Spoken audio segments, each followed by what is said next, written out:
తెలంగాణలో అధికారంలో ఉన్న 10 ఏళ్లలో ఏనాడు గ్రామ పంచాయతీ సర్పంచ్ల గోసను పట్టించుకోలేదు అప్పటి కేసీఆర్ ప్రభుత్వం. కానీ ఇప్పుడు దిగిపోయాక పార్టీ వర్కింగ్ ప్రెసిడెంట్ కేటీఆర్ కు సడన్ గా సర్పంచ్ల మీద ప్రేమ పుట్టుకొచ్చింది. వాళ్ళ బిల్లుల కోసం కాంగ్రెస్ ప్రభుత్వంతో కొట్లాడుతా అంటూ స్టేట్మెంట్స్ ఇస్తున్నారు. సర్పంచ్ల తరపున గొంతు విప్పుతా అంటూ స్టేట్మెంట్స్ ఇస్తుండటంతో సర్పంచ్లే కాదు తెలంగాణ జనం కూడా ఆశ్చర్యపోతున్నారు. తెలంగాణ రాష్ట్రంలో బీఆర్ఎస్ పాలన ఉన్నంతకాలం గ్రామ పంచాయతీల సర్పంచ్లు చాలా ఇబ్బందులు పడ్డారు.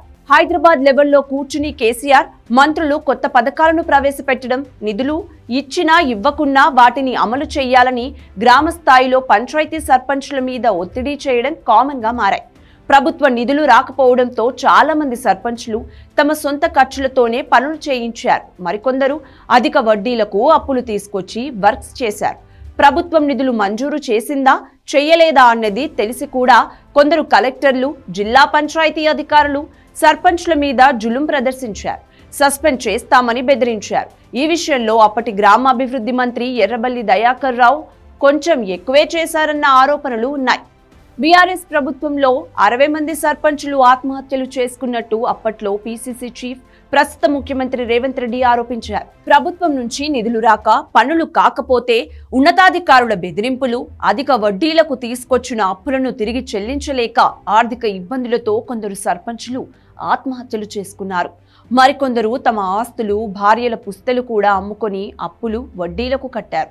ఒకానొక దశలో కేంద్రం గ్రామ పంచాయతీలకు ఇచ్చిన ఆర్థిక సంఘం నిధులను కూడా వేరే పథకాలకు మళ్లించింది అప్పటి కేసీఆర్ ప్రభుత్వం. బీజేపీ, కాంగ్రెస్ నేతల అభ్యంతరంతో మళ్లీ సర్పంచ్ల ఖాతాల్లోకి వేసింది. బీఆర్ఎస్ ప్రభుత్వం హయాంలో గ్రామ పంచాయతీలకు నిధులు ఎందుకు ఇవ్వలేదు, సర్పంచ్ల ఆత్మహత్యలకు ఎందుకు కారణమయ్యారో కేటీఆర్ ఇచ్చిన వివరణ మరీ విడ్డూరంగా ఉంది.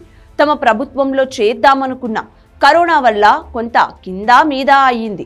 అందుకే ఈ ప్రభుత్వం నిధులు విడుదల చెయ్యాలి, లేకపోతే సర్పంచ్ల గొంతుక అయ్యి బీఆర్ఎస్ పోరాడుతుందని చెబుతున్నారు KTR. BRS working president KTR కు సడన్ గా సర్పంచ్ల మీద ప్రేమ ఎందుకు పుట్టుకొచ్చింది అంటే, ఇప్పటికే మున్సిపాలిటీలన్నీ బీఆర్ఎస్ నుంచి కాంగ్రెస్ కు టర్న్ అవుతున్నాయి.